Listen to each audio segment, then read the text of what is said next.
그런 분노의 마음, 그런 규탄의 마음들이 이제 다 모여 있습니다. 기자회견문을 함께 듣도록 하겠습니다. 경찰은 골든브릿지 농성에 대한 폭력 진압을 사죄하고 책임자를 처벌하라. 경찰은 언제까지 기업의 사병 노릇을 할 것인가? 10월 28일 경찰은 자신이 이야기하는 법과 원칙이 얼마나 기만적인지를 잘 보여주었다. 사측이 낸 집회금지 가처분에 대하여 10월 14일 법원은 골든브릿지 투자증권지부의 집회가 정당하다고 판결했다. 집회와 정랑 농성 모두가 당연한 노동자들의 권리라고 인정한 것이다. 그런데 골든브릿지 사측은 10월 27일 새벽 법원 판결을 무시한 채 용역깡패를 동원하여 일방적으로 천막을 철거했다.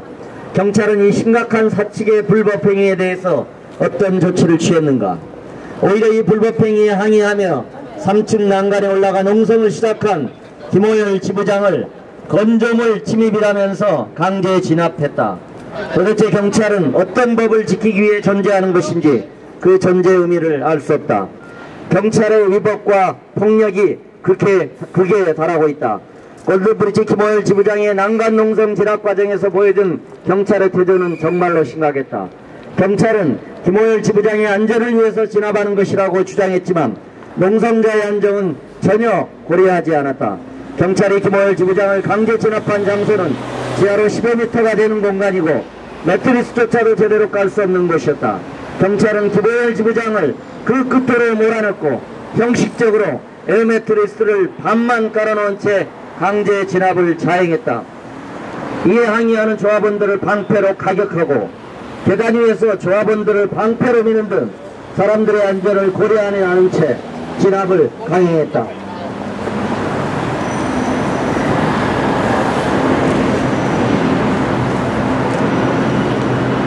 경찰과 정부는 법과 원칙을 말할 자격이 없다. 우리는 곳곳에서 경찰들의 끝모를 폭력을 보고 있다. 대한문에서, 밀양에서, 그리고 골든브릿지에서 2008년 용산에서 무려 6명의 목숨을 앗아간 김석희가 한국공항공사 사장이 되는 것을 봐서인지 인권을 짓밟고 안전수칙도 무시하고 법도 지키지 않는 경찰의 인권 유린이 도를 넘고 있다. 그리고 그 순간 경찰은 공권력의 옷을 입고 있으나 기업의 이용과 정권의 안위만을 위하는 사적인 권력에 불과하다. 10월 28일 국무총리는 담화문을 통해 사회적 합의와 법 테두리를 벗어난 행위에 대해서는 엄정 대처하겠다고 했다. 그러나 유성기업과 골든브릿지 등 기업들의 부당 노동행위와 폭력을 제대로 처벌하지 않고 노동자들과 민중들의 삶을 탄압하는 경찰과 정부는 법과 원칙을 말할 자격이 없다. 맨 뒤에 3번씩만 같이 했으면 좋겠습니다.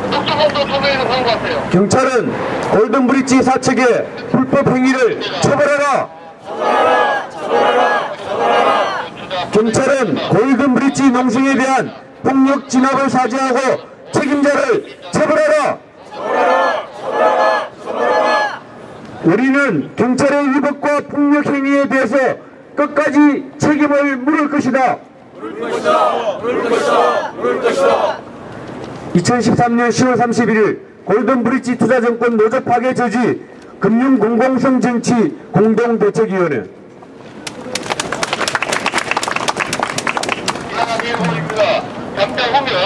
네, 이미 기자회견문에 나와 있는 것처럼 김석기가 공항공사 사장이 됐습니다.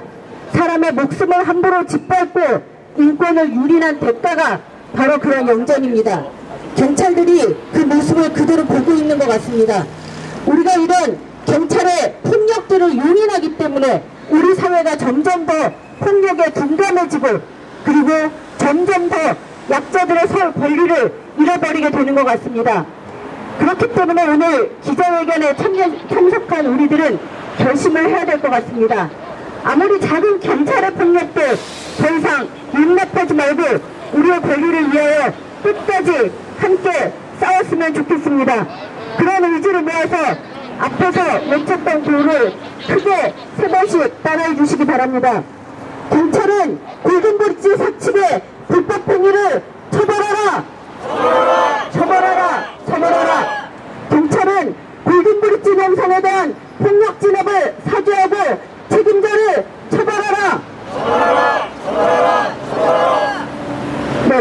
기자회견문까지 마쳤고요. 혹시 여기 계신 기자 여러분들께서 궁금한 점이 있으면